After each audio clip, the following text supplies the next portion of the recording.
लेकर आती हैं तो कभी मैं भगवती जगत जननी बन जाती हैं, तो कभी बाल रूपा बन जाती है। और भगवती अपनी अनेक अनेक लीला में हम सबको ये बताती है। क्या बताती है? भगवती हमें ये बताती है कि जीवन कैसे करना चाहिए। जब जरूरत पड़े तो रौद्र रूप भी धारण करें, समय पर बाल रूप भी धारण करें,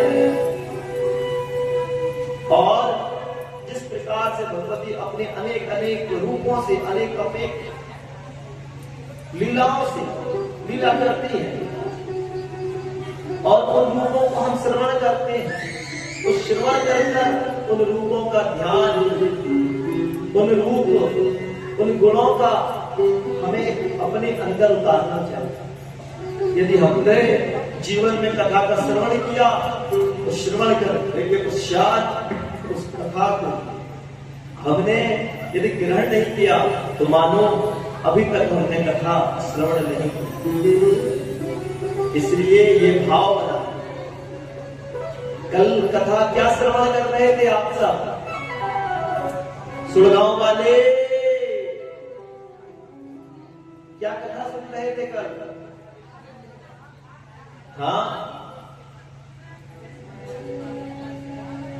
देखो जीवन में एक प्रवृत्ति बनाओ कि जिसे हम सुने, उसे ग्रहण करें, उसे हम याद रखें।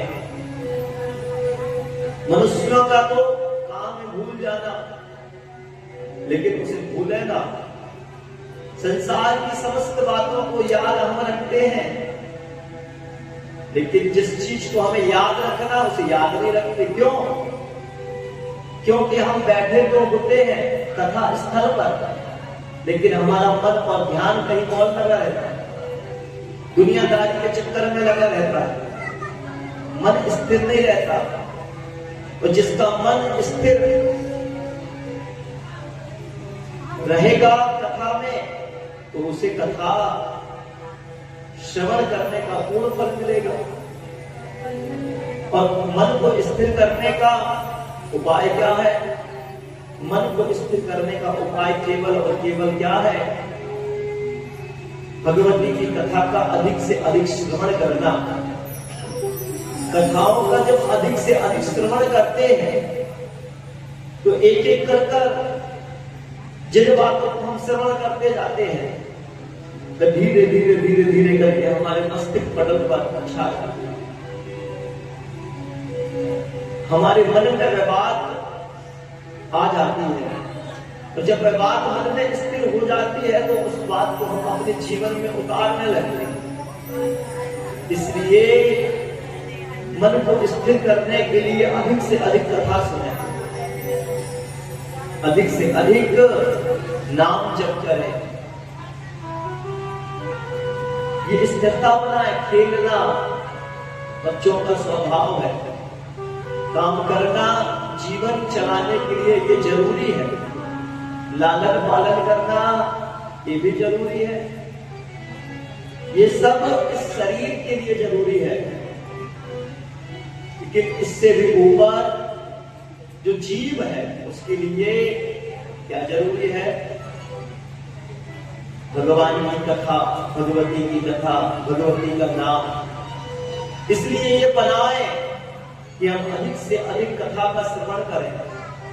कथा स्थान पर भी बैठकर क्या हम कथा पूर्ण रूप से सुन पाते हैं? क्या जो 3 घंटे की कथा का समय होता है उस कथा को हम पूर्ण रूप से सुन पाते हैं?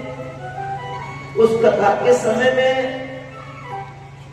जो कथा का समय निर्धारित रहता है उससे तो हम विलंब आते। कलियुग में बताया गया है कि कथा का श्रवण करने वाले को तुरंत फल मिलता है।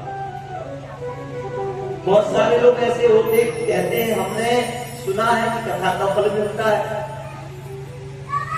कोई पापी से पापी भी हो तो वह भी यदि कथा निरंतर सुनता है तो उसको फल मिल जाता है।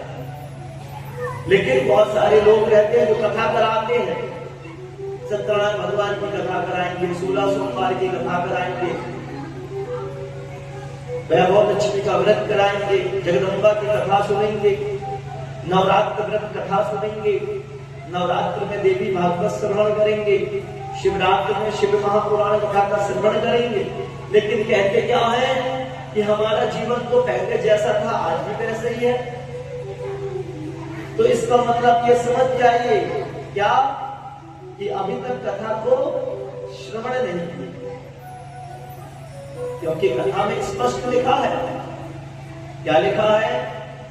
महात्मा में स्पष्ट लिखा है कि जो इस कथा का श्रवण करता है उसे पूर्ण फल प्राप्त होता है। देवी भागवत की महिमा के अंतर्गत में यह लिखा हुआ है कि इसमें 18,000 श्लोक है।